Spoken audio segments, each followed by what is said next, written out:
സെപ്റ്റംബറിൽ റിലീസാവുന്ന പടത്തിന്റെ പേരുകളൊക്കെ ഒന്ന് പറയൂ. ഓണമല്ലേ? ഓണത്തിന്. അപ്പോൾ ഓണത്തിന് കൈ നിറയെ ചിത്രങ്ങളാണ് വരുന്നത്. കാരണം young super star, powerful star Tovino തോമസിന്റെ ARM വരുന്നുണ്ട്. കാരണം അജയന്റെ രണ്ടാം മോഷണം 3Dയിലാണ് വരുന്നത്. കാരണം 5 ഭാഷകളിലാണ് വരുന്നത്. ഹിന്ദി, തമിഴ്, തെലുങ്ക്, മലയാളം, അങ്ങനെ ഒരുപാട് ഭാഷകളിലാണ്.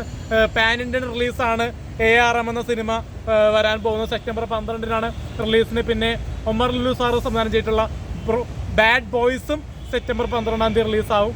പിന്നെ ഈ അടുത്ത് ഇറങ്ങാൻ പോകുന്ന സിനിമയെന്ന് വെച്ചാൽ കൊണ്ടൽ എന്ന സിനിമയും സെപ്റ്റംബർ 12-ാം തീയതി റിലീസാകുമെന്നാണ് പറയുന്നത്.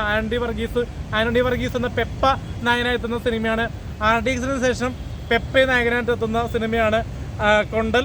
അപ്പോൾ ബാറോ സിനിമ ഓണത്തിന് വരാണ്ടാണ്, പക്ഷേ അത് ഒക്ടോബറിലേക്ക് മാറ്റിയിട്ടാണ് റൂമേഴ്സ് കേൾക്കുന്നത്.